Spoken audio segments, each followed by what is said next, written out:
সরস্বতী মহাভাগে বিদ্যে কমললোচনে বিশ্বরূপে বিশালাক্ষী বিদ্যাং দেহি নমস্তুতে। আজকে আমরা যে বিষয়টি নিয়ে আলোচনা করব তার নাম বিদ্যার প্রশংসা। বিদ্যার প্রশংসা মানে বিভিন্ন শাস্ত্রগ্রন্থে কোথায় কোথায় জ্ঞান লাভ, জ্ঞান অর্জন করা, পড়াশোনা করা, বিদ্যা একে ভালোই চোখে দেখা হয়েছে, অর্থাৎ কি প্রশংসা করা হয়েছে, বিদ্যার কি কি প্রশংসনীয় দিকগুলো আছে এইটি শাস্ত্রের বিভিন্ন জায়গায় ছড়িয়ে ছিটিয়ে আছে, তারই কয়েকটি সংকলন করে আজকের আমাদের উপস্থাপনা। আর একবার বলে নিই বিষয়বস্তুর কি, সেটি হচ্ছে বিদ্যার প্রশংসা। শাস্ত্রে কোথায় কোথায় বিদ্যা অর্জনকে, বিদ্যা চর্চাকে ভালো চোখে দেখা হয়েছে, তার প্রশংসা করা হয়েছে, সেই বিষয়ে আজকে আলোচনা করব এক এক শ্লোক করে। প্রথম শুরু করি সুভাষিত সঞ্চয়। বিভিন্ন বই থেকে যেখান থেকে আমি এগুলো তুলেছি তার সেখানে সোর্সগুলো বলা হবে, আর সেখানকার মূল যে সংস্কৃত শ্লোকে আছে সেইটি এবং তার বাংলাটি। প্রথম আমরা বলবো সুভাষিত সঞ্চয় থেকে নেওয়া বিদ্যার প্রশংসা। এখানে কি বলা হয়েছে? এখানে বলা হয়েছে বিদ্যা বিনয়ং দদাতি। কি মানে? হচ্ছে বিদ্যা বিনয় দান করে, নম্রতা। আমরা তখনই নম্র হব, নইব কারোর কাছে, যখন আমাদের মধ্যে বিদ্যা থাকবে। যেমন এই উদাহরণটি বারবার বলা হয়ে থাকে যে গাছের যে ডালটিতে বা যে গাছে ফল ভরে থাকে তার ডালটি নুয়ে যায়, নত হয়ে যায়। ফল থাকে বলে, ফল না থাকলে সে আবার যেমন ছিল তেমনই থাকবে। তো সুতরাং বিদ্যা বিনয় দান করে, এই যে নম্রতা এইটি দান করে হচ্ছে বিদ্যা। তো বিদ্যার ইম্পর্টেন্স আছে। দ্বিতীয়, এটি একটি সংস্কৃত প্রবাদ বাক্য। সেখানে কি বলা হয়েছে বিদ্যার প্রশংসা সম্পর্কে? সেখানে বলা হয়েছে বিদ্যা ধনং সর্বধন প্রধানম। কি মানে?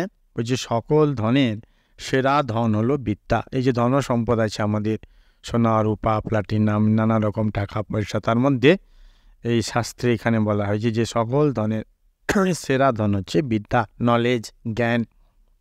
একে সেরা বলা হয়েছে, শ্রেষ্ঠ বলা হয়েছে, হাইয়েস্ট। 3 নম্বর, এইটি বলেছেন ব্যাসদেব আদিগুরু। ব্যাসদেব এই কথাটি বলেছেন। কোনটি? সে এখনই বলা হবে। নাস্তি বিদ্যা সমং মিত্রম।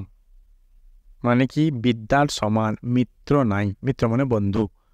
আমাদের নানা রকম বন্ধু হয়। এখানে ব্যাসদেব বলছেন যে সবচেয়ে ভালো বন্ধু হচ্ছে বিদ্যা। বিদ্যার সমান, বিদ্যা মানে নলেজ, জ্ঞান, এর সমান এত ভালো বন্ধু নেই। ব্যাসদেব এটি বলছেন, অর্থাৎ বিদ্যা মানুষের পরম বন্ধু। নাস্তি বিদ্যা সম মিত্রম, বিদ্যার সমান মিত্র নাই। তারপরে এইটি আছে মহাভারতের উদ্যোগ পর্বে, সেখানেও যেটি আমরা এখন তুলে ধরবো সেটিও বিদ্যার প্রশংসা। কি আছে সেখানে? সেখানে আছে বিদ্যৈকা পরমা তৃপ্তিহি। বিদ্যৈকা পরমা তৃপ্তিহি মানে কি? বলছে একমাত্র বিদ্যাই পরম তৃপ্তি লাভের উপায়। আমরা বিভিন্ন তৃপ্তি লাভের জন্য চক্ষু, কর্ণ, নাসিকা, জিহ্বা, ত্বক, এই সমস্ত যে আমাদের ইন্দ্রিয়গুলো আছে এর মাধ্যমে আমরা তৃপ্তি খুঁজি, কিন্তু শাস্ত্র বলছেন যে সবচেয়ে বেশি তৃপ্তি আমরা পাবো থেকে? বিদ্যা থেকে। বলছে একমাত্র বিদ্যাই, বিদ্যা ছাড়ার জন্য অন্য কিছু আমাদের তৃপ্তি দিতে পারে না। বিদ্যা মানে জ্ঞান, নলেজ। তো একমাত্র বিদ্যাই হচ্ছে পরম তৃপ্তির উপায়। যদি আমরা বিদ্যা লাভ হয় তখনই কী হবে? আমাদের পরম তৃপ্তি হবে, পরম তৃপ্তি লাভ হবে। এইটি মহাভারতের উদ্যোগ পর্বে আছে। এরপর হিতোপদেশ। বইটির নাম এমন, তার নামের মধ্যে আছে যে উপদেশগুলো আমাদের হিত সাধন করে, সেরকম একটি বই। হিতোপদেশ, কল্যাণ করে, মানুষকে পথ দেখায়। সেই বইটিতে বিদ্যার প্রশংসাতে কি বলা হয়েছে? সেখানে বলা হয়েছে বিদ্যান সর্বত্র পূজ্যতে। মানে কি? বিদ্যান ব্যক্তি সর্বত্র পূজিত হন। এর আগে একটি সংস্কৃত শ্লোক ছিল যে স্বদেশে পূজ্যতে রাজা। যে রাজা আছে সেই রাজা তার যে রাজত্ব, তার যে দেশ, স্বদেশ, নিজের যে দেশ, সেখানে তিনি পূজিত হন। কিন্তু বিদ্বান ব্যক্তি, যার মধ্যে পড়াশোনা আছে, জ্ঞান আছে, উপলব্ধি আছে, সেই বিদ্বান ব্যক্তি কি হয়? সর্বত্র পূজ্যতে, সকল জায়গায়, শুধু যে নিজের রাজ্যে নিজের দেশে তা নয়, যেখানে সে যাবে সর্বত্র তাকে লোক পূজা করবে, বন্দনা করবে, সম্মান জানাবে, শ্রদ্ধা জানাবে। ওই জন্য সেই গুরুত্বপূর্ণ উপদেশটি এই হিত উপদেশে আছে, বিদ্বান সর্বত্র পূজ্যতে, বিদ্বান ব্যক্তি সর্বত্র পূজিত হন। এরপরে চলে যাব গীতাতে। গীতাতে কি বলা হয়েছে এই জ্ঞানের প্রশংসা নিয়ে? সেখানে বলা হয়েছে 4th অধ্যায়ে 38 নম্বর শ্লোকে আছে, নহি জ্ঞানেন সদৃশং পবিত্রম ইহ বিদ্যতে। কি মানে? বলছে এই পৃথিবীতে জ্ঞানের তুলনায় পবিত্র কিছু আর নেই। আমরা গত শ্লোকগুলোতে দেখলাম, সেখানে বলা হয়েছে যে যে ধনসম্পদ, তার মধ্যে শ্রেষ্ঠ ধনসম্পদ হচ্ছে বিদ্যা। এখানে গীতা কি তুলে ধরলো? বলছে যে পবিত্রতা, পৃথিবীতে যত পবিত্রতা আছে তার মধ্যে শ্রেষ্ঠ হচ্ছে জ্ঞান। নহি জ্ঞানেন সদৃশং পবিত্রম ইহ বিদ্যতে, এই পৃথিবীতে জ্ঞানের তুলনায় পবিত্র কিছু নাই, এটা গীতা বলছে। সবই কিন্তু শ্লোকগুলো বা বাণীগুলো বা আলোচনাগুলো বিদ্যার প্রশংসা তুলে ধরেছে, সেটি সূচিত করেছে। এরপর একটি সংস্কৃত প্রবাদ বাক্য, সেখানে আছে বিদ্যা রত্নং মহাদানম। কি মানে? বলছে রত্নরূপ বিদ্যাই হচ্ছে মহাধন। মানে একটা ইন্টারকানেক্টেড ওই একটা শ্লোক ছিল, সেখানে সকল ধনের সেরা ধন যেমন বিদ্যা, এখানে বলা হচ্ছে রত্ন, সেটাও ধন সম্পদেরই প্রতীক। রত্ন, আমরা রত্ন মানে সম্পদই বুঝি, তো সেই রত্নরূপ বিদ্যাই হলো মহাধন, সেটি সংস্কৃত প্রবাদ বাক্যের মধ্যে আছে। আমরা জানি বিদ্যা রত্ন মহাধনম। আরও একটি সংস্কৃত প্রবাদ বাক্য, সেখানেও জ্ঞানের মহিমা বলা হয়েছে। কি সেখানে বলা হয়েছে? বলছে জ্ঞানম ঋতে বৃথা জনম। মানে জ্ঞান ছাড়া সমস্ত জীবনটাই বৃথা। আমরা এই পৃথিবীতে আসি, জীবন ধারণ করি, কত স্বপ্ন আসে, স্বপ্ন আমাদের থাকে বা আছে, আমরা বড় হব, নানা রকম সব আশা আকাঙ্ক্ষা পূরণ করব, ইত্যাদি ইত্যাদি। কিন্তু এখানে বলছি যদি তুমি সবই করছো, কিন্তু যদি তোমার জ্ঞান না থাকে, বিদ্যা না থাকে, উপলব্ধি না থাকে, রিয়ালাইজেশন না থাকে, তাহলে কি বলছে? বৃথা জনম, তোমার সমস্ত জীবনটাই বৃথা। জ্ঞানম ঋতে, মানে ছাড়া, উইদাউট নলেজ কি হয়? তোমার সমস্ত জীবনটাই বৃথা, কোনো যেন কাজে লাগলো না, কাজের নয়, এরকম একটি সংস্কৃত প্রবাদ বাক্য আছে। জ্ঞানম ঋতে বৃথা জনম, জ্ঞান ছাড়া সমস্ত জীবনটাই বৃথা। এরপরে বিদ্যার আরেকটি প্রশংসা আমরা তুলে ধরবো চাণক্য শ্লোক থেকে। এই চাণক্য শ্লোক অনেক ধরনের, অনেকগুলো আছে, তার মধ্যে বেশ কিছু এখানে বিদ্যার প্রশংসামূলক শ্লোক আমরা আলোচনা করব। তো প্রথম যেখানে আছে, প্রথম শ্লোক নয়, মানে শ্লোক, একটি শ্লোক, সেখানে কি বলা হয়েছে বিদ্যার প্রশংসা সম্পর্কে? বলছে ধনং স্খিনং ভবেদ দানাৎ বিদ্যা দানাৎ বিবর্ধতে তস্মন মন্যে ধ্রুবং বিদ্যা ধনাতপি গরীয়সি। কি মানে? কি বলছে? ধন দান করলে ক্ষয় হয়, আমি যদি টাকা পয়সা দান করি এক সময় শেষ হয়ে যাবে, আর বিদ্যা দান করলে বর্ধিত হয়, বিদ্যা দান করলে বাড়ে। সেই জন্য এটা নিশ্চিত মনে করা যায় যে ধনের অপেক্ষা বিদ্যা শ্রেষ্ঠ। কিভাবে, কি পরিপ্রেক্ষিতে শ্রেষ্ঠ করা হলো বিদ্যাকে? বলছে এটি যত বাড়তে, যে সে আমরা কথায় কথায় বলি না যে কোন জিনিস কাটলে বাড়ে, তার ধাঁধার উত্তর হচ্ছে পুকুর। পুকুর যত কাটবে তত তার আয়তন বাড়ে। তেমনিভাবে এখানে বলা হচ্ছে বিদ্যা যত আমরা দান করব তত কি হয়? সেটা বর্ধিত হয়, বাড়ে। অপরপক্ষে ধন যত দান করব তত কমে যায়, নিঃশেষ হয়ে যায়। তাহলে কোনটা শ্রেষ্ঠ? ধনের অপেক্ষা, ধন সম্পদের অপেক্ষা বিদ্যা শ্রেষ্ঠ, এটি বলা হয়েছে। এরপরে মনুসংহিতা, মনুষ্য যে স্মৃতি, যার থেকে আমরা মানব হয়েছি, মনুষ্য ন মানব, সেই মনুসংহিতায় বিদ্যার একটি প্রশংসা বলা হয়েছে। কি আছে সেখানে? সেখানে বলা হচ্ছে অজ্ঞেভ্য গ্রন্থিনঃ শ্রেষ্ঠা গ্রন্থিভ্য ধারিণ বরাহা ধারিভ্য জ্ঞানীনঃ শ্রেষ্ঠা জ্ঞানীভ্য ব্যবসায়িনঃ। কি মানে? বলছে অজ্ঞ লোক অপেক্ষা কেবলমাত্র গ্রন্থের অধ্যয়নকারী শ্রেষ্ঠ। অজ্ঞ লোক মানে যে কিছু জানে না, যার মধ্যে জ্ঞান নেই, বুঝে, তার অপেক্ষা কেবলমাত্র গ্রন্থের অধ্যয়নকারী শ্রেষ্ঠ। গ্রন্থের অধ্যয়ন মানে যে বই পড়ে, গ্রন্থ যে অধ্যয়ন করে, সে তার অপেক্ষা ভালো। কার অপেক্ষা? যে অজ্ঞ, কিছু জানে না। আমরা সে কথার কথা বলি না, একবারে মূর্খ, গবেট, এরকম বলতে থাকি। বলছে সেই ধরনের ব্যক্তি অপেক্ষা কোন ব্যক্তি শ্রেষ্ঠ? যে পড়াশোনা করে, গ্রন্থ অধ্যয়ন করে। তারপরে কি বলা হয়েছে?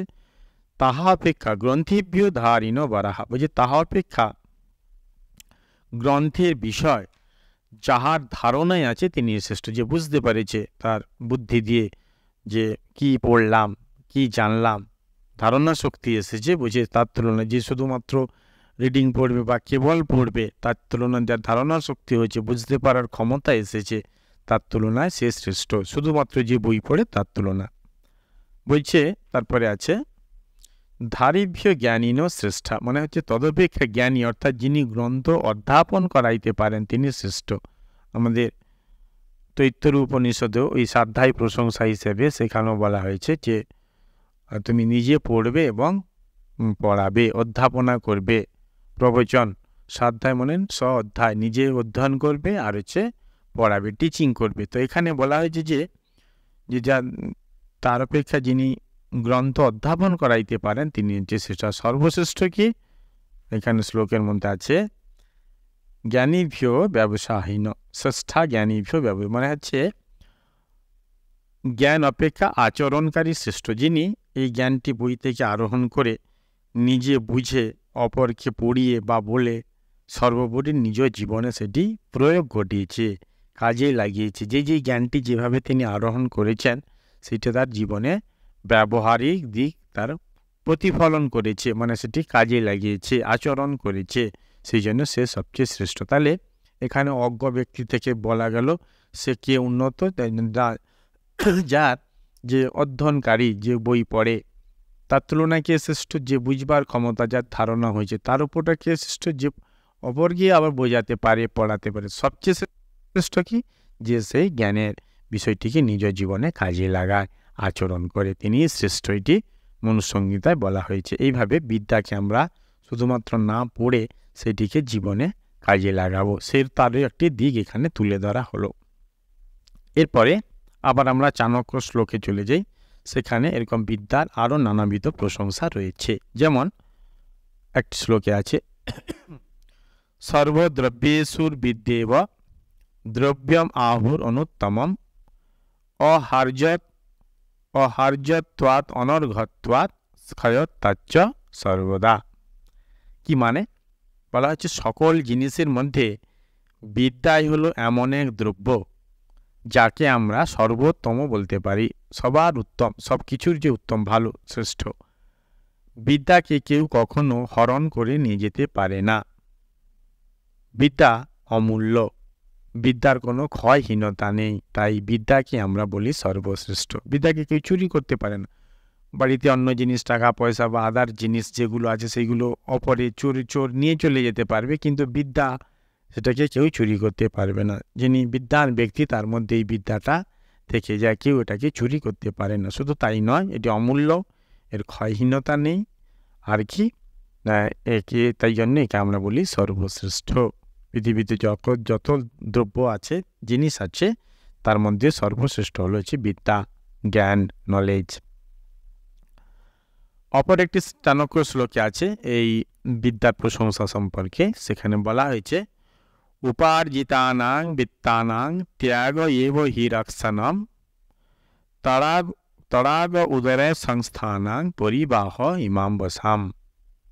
এর মানে কি? বলছে জলপ্রবাহ যেমন দিঘির জলকে নির্মল অর্থাৎ পরিশুদ্ধ করে, সেইভাবে ত্যাগ বা জ্ঞান আমাদের চিত্তকে শুদ্ধ করে।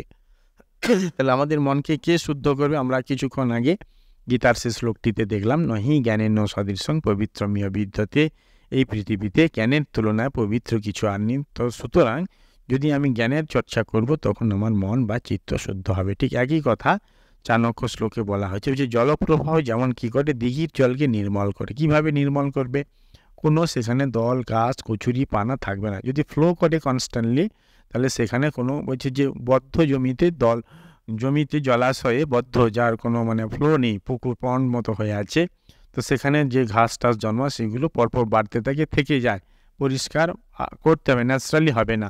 মানে যদি মরে টরে যায় আলাদা কথা, কিন্তু যখন ফ্লো করছে নদীতে, সেখানে কি আমাদের গঙ্গা নদীতে কখনো শ্যাওলা মানে যেটা ফ্লো করে কচুরি পানা অনেক সময় দেখা যায়, বর্ষার জলের সময় চলে আসে, কিন্তু সব সময় থাকে না, ও চলে যাচ্ছে। এখানে বলা হয়েছে যে জলপ্রবাহ যেমন দিঘির জলকে নির্মল করে, কোনো কিছু এক সময় জমে থাকে না, ফ্লো হচ্ছে বলে পরিষ্কার থাকছে, ঠিক তেমনিভাবে জ্ঞানের চর্চা, জ্ঞানের অনুশীলন কি করে? আমাদের চিত্তকে শুদ্ধ করে, পবিত্র করে। এরকম একটি কথা চাণক্য শ্লোকে উল্লিখিত আছে, আমরা আলোচনা করলাম।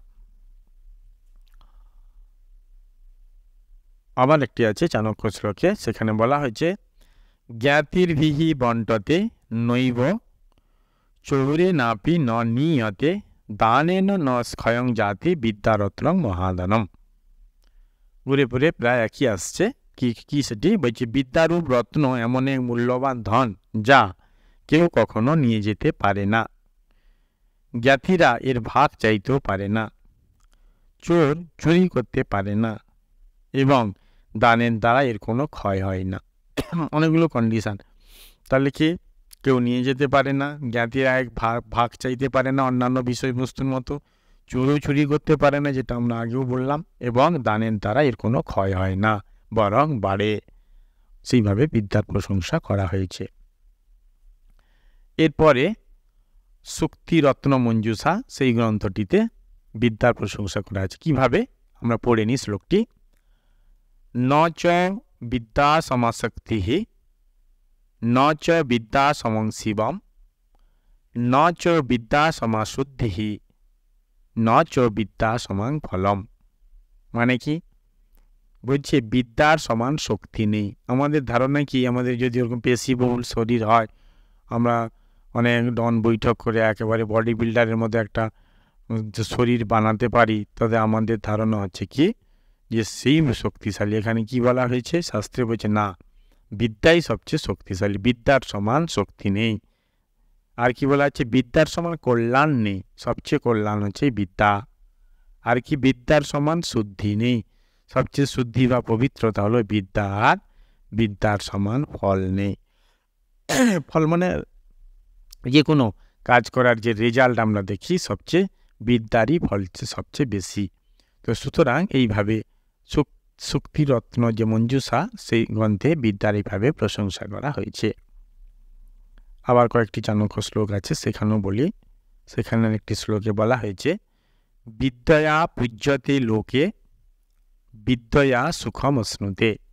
মানে কি বুঝি? পৃথিবীতে মানুষ পূজিত হন বিদ্যার দ্বারা। তাই তো যারা জ্ঞানী ব্যক্তি, আমরা তাদের কাছে যাই, তাকে প্রণাম করি, তার কিছু কথা শুনবার জন্য, তার সান্নিধ্য লাভের জন্য। আর কি বলা হচ্ছে? বিদ্যয়া সুখম অশ্নুতে, বিদ্যার দ্বারাই আমরা অনন্ত সুখ ভোগ করতে পারি। যে সুখ ভোগ করতে হবে, যে ভালো ভালো খেতে হবে, গাড়িতে চড়তে হবে, ঘুরতে যেতে হবে, তা নয়। এখানে শাস্ত্র বলছে যদি তুমি বিদ্যা চর্চা করো, বিদ্যা অর্জন করো, তোমার মধ্যে যদি বিদ্যার স্ফুরণ ঘটে, তাহলে কি হয়? তুমি অনন্ত সুখ ভোগ লাভ করতে পারবে। এতই বিদ্যার মহিমা, এটি উল্লিখিত হলো। আরেকটি শ্লোকে কি বর্ণনা আছে? অনেক সংশয়চ্ছেদি পরোক্ষ অর্থস্য দর্শনম সর্বস্ব লোচনং শাস্ত্রং যস্য নাস্তন্ধা এবস। কি মানে? এর অর্থটা কি বাংলায়? বলছে শাস্ত্র পাঠে নানা সন্দেহের অবসান। এই যে অনেক সন্দেহ আসে, মানে কি করে এগুলো যাবে? বলছি তুমি যদি শাস্ত্র পাঠ করো, তাহলে অনেক সন্দেহ সেইগুলো অবসান হয়ে যায়, দূরে চলে যায়, দূরীভূত হয়, ডাউট বা সন্দেহ। যে সমস্ত বিষয়গুলিকে আমরা চোখের সামনে দেখতে পাই না, শাস্ত্র সেগুলোকে আমাদের গোচরীভূত করে, জানিয়ে দেয়, দেখাতে সাহায্য করে। সেই জন্য শাস্ত্র হলো আমাদের জ্ঞান চক্ষু। যার শাস্ত্র জ্ঞান নেই, তাকে অন্ধ বলা উচিত। তাহলে আমাদের ধারণা কি যে চোখে দেখতে পাই না, সেই অন্ধ। কিন্তু এখানে বলছে শাস্ত্র যে যার শাস্ত্র জ্ঞান নেই, যার মধ্যে বিদ্যা নেই, যার মধ্যে জ্ঞান নেই, নলেজ নেই, নেই মানে কি আছে কিন্তু স্ফুরণ হয়নি, সেটা আবৃত হয়ে আছে, বলছে তাকে অন্ধ বলা উচিত। তার হয়তো চোখ আছে, সে দেখতে পাচ্ছে চন্দ্র, সূর্য, পৃথিবী, আকাশ, বাতাস, নদী, মাটি, গাছপালা, মানুষ দেখতে পাচ্ছে, কিন্তু শাস্ত্র বলছে শুধু সব দেখলে হবে না, যদি তার মধ্যে প্রকৃত জ্ঞানের উন্মেষ ঘটে, বিকাশ ঘটে, তবে না সে চক্ষুমান ব্যক্তি, আর নচেত তিনি অন্ধ। এটি শাস্ত্রে উল্লিখিত হলো।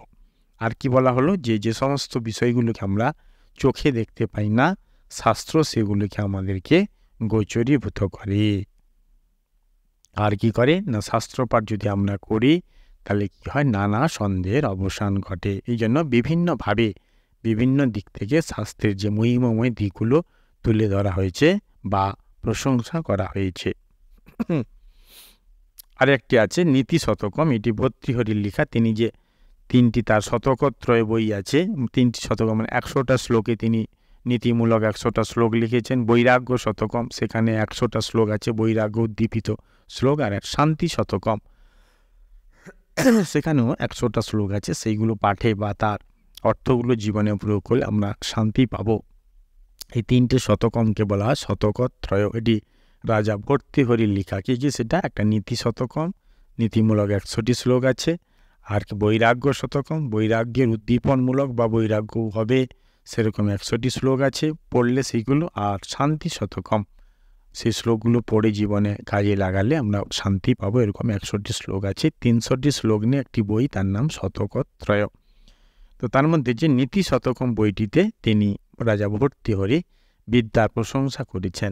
কি করেছেন তিনি সেখানে লিখেছেন, বলা হয়েছে, বিদ্যা নাম নরস্য রূপম অধিকং প্রচ্ছন্ন গুপ্তম ধনম, বিদ্যা ভোগ পরিযশ সুখগরি বিদ্যা গুরুনাং গুরু, বিদ্যা বন্ধুজন বিদেশ গমনে বিদ্যা পরা দেবতা, বিদ্যা রাজস্ব পূজ্যতে ন তো ধন বিদ্যাবিহীন পশু। কি বলা হলো, বাংলা অর্থটা বলে দিই। এখানে বলা হয়েছে বিদ্যাই মানুষের উত্তম আকৃতি। আমরা যে কেমন দেখতে হব তার নির্ভর করবে বিদ্যার উপরে। সে হয়তো এমনিতে কুৎসিত, মানে হয়তো সে কালো, তার মুখের গঠন অতটা অ্যাট্রাকটিভ নয়, কিন্তু শাস্ত্র বলছে তার মধ্যে যদি বিদ্যান থাকে সেই কিন্তু যথাযথ সেটি উত্তম আকৃতি। শাস্ত্র মানে এখানে নীতি শতকম যে ভর্তৃহরি যেটা বললেন, বিদ্যাই মানুষের একান্তে রক্ষিত সম্পত্তি, বিদ্যাই ভোগের সাধন, যশ এবং আনন্দের নিদান। নিদান মানে আশ্রয়, স্টোর। বিদ্যা গুরুজনেরও গুরুস্থানীয়, গুরুরও গুরু। প্রবাসে বিদ্যায় বন্ধু, বিদ্যা অভীষ্ট দেবতা বিদেশে। রাজ্যসভায় রাজসভায় বিদ্যারই সমাদর, সম্পত্তির নয়। যার বিদ্যা নেই সে পশু, তাকে পশুর সঙ্গে তুলনা করা হয়েছে। বিদ্যা নেই মানে যে শুধু সে ইনফরমেশানগুলো মুখস্থ করেছে বলে সে বিদ্যান তা নয়, তার মধ্যে প্রকৃত জ্ঞানের উন্মেষ ঘটানো দরকার। মানে স্বামীজি বলছেন যে আমাদের প্রত্যেকের মধ্যে জ্ঞান আছে, শুধু জ্ঞান থাকলে হবে না। অনেকে আমরা এই জ্ঞান বিকাশের আগে মারা যাচ্ছে, আমাদের প্রস্ফুটনও হচ্ছে না, সেই জ্ঞান বিকাশ সাধন হচ্ছে না, ম্যানিফেস্ট হচ্ছে না। তো যে ম্যানিফেস্ট করতে পারবে, যে সাধন ভজনের দ্বারা হোক, ঈশ্বর কি যেভাবে হোক না কেন, তবেই তিনি বিদ্বান ব্যক্তি। প্রকৃত জ্ঞানের স্ফুরণ হয়েছে তার মধ্যে। যেমন এই মাঝে মাঝে প্রস্রবণ আমরা দেখি যে ভূগর্ভস্থ জল ন্যাচারালি সেখান থেকে বেরিয়ে যায়, কখনো উষ্ণ প্রস্রবণ গরম জল বেরোতে থাকে, কখনো এমনি শীতল প্রস্রবণ মানে এমনি জল বেরোতে থাকে ভূগর্ভ থেকে। তো সেইগুলো কোনো চেষ্টা ছাড়াই ন্যাচারালি হচ্ছে, ভূগর্ভের জলটি বাইরে বেরিয়ে আসছে। আর্টিজ কূপ নানা রকম সব আমরা জানি। তো সুতরাং এখানে বলা আছে যে যখন সেই সত্যিকারের জ্ঞানের উন্মেষ ঘটবে, স্ফুরণ ঘটবে হৃদয়ের মধ্যে, তখন সেই হচ্ছে তার মধ্যে বিদ্যা লাভ হলো। সেই বিদ্যা যে থাকবে সেই প্রকৃত মানুষ, আর যার নেই সেই উপলব্ধিমান বিদ্যা সে হচ্ছে পশু, তাকে মানুষ বলা যাবে না, এরকম বললেন ভর্তৃহরি। আরেকটি আছেন, এটি ঈশোপনিষদে আমাদের যে 11টা উপনিষদ, যার উপরে অ্যাকচুয়ালি উপনিষদ অনেক, কিন্তু পাওয়া গেছে 108টা, কেউ কেউ বলে 120টা। তার মধ্যে আচার্য শঙ্কর তিনি 11টা উপনিষদের মধ্যে প্রধান উপনিষদ বলে আমাদের কাছে গণ্য হয়েছে সেইগুলি, তার উপরে তিনি ভাষ্য রচনা করেছেন, সংস্কৃত ভাষায় ব্যাখ্যা করেছেন শ্লোকগুলোর অর্থ কি হতে পারে। তার মধ্যে একটি হচ্ছে ঈশোপনিষদ, 18টি শ্লোক আছে সেই ছোট্ট এই উপনিষদটি। তার 11 নম্বর শ্লোকে বিদ্যার প্রশংসা বর্ণিত হয়েছে। কি কথাটি? খুব সুন্দর কথাটি, বিদ্যয়া অমৃতম অশ্নুতে, বিদ্যয়া অমৃতম অশ্নুতে। কি বলা হয়েছে? বলছে বিদ্যার দ্বারা অমৃতত্ব লাভ হয়। আমরা অমৃতত্ব কথা আমরা সেই পুরাণে গল্পটা জানি, যে যদি দেবতা অসুর আবার সেই মন্দার পর্বত বা সখী নাগ দিয়ে রমন্থন করে, সেখান থেকে অমৃত উঠে আসবে। কবে আবার সেই দেবতা অসুর সেই সমুদ্র মন্থন করবে, তারপরে উঠে আসবে দেবতা, আদৌ সেইগুলো সাধারণ মানুষ পাবে কিনা, হয়তো দেবতারাই নিয়ে নেবে। তো সুতরাং আমাদের অমর হওয়ার আর কোনো রাস্তা নেই, আমাদেরকে মরে যেতে হবে। কিন্তু শাস্ত্র কি বলছে? বলছে না, বিদ্যয়া অমৃতম অশ্নুতে, তুমি যদি বিদ্যা লাভ করো তার দ্বারা তুমি অমৃতত্ব লাভ করতে পারবে। তাহলে কি বিদ্যা? কোন বিদ্যা? আমি যে এই পড়াশোনা করলাম, এই জানলাম, তাহলে কি অমৃতত্ব লাভ হচ্ছে না? মরে তো যাচ্ছি। বলছে এটা সেই বিদ্যা, পরা বিদ্যা। শাস্ত্রে যেমন আছে, সা বিদ্যা যা বিমুক্তয়ে, সা বিদ্যা মানে সেই বিদ্যা যা বিমুক্তয়ে, যা আমাদেরকে মুক্ত করবে।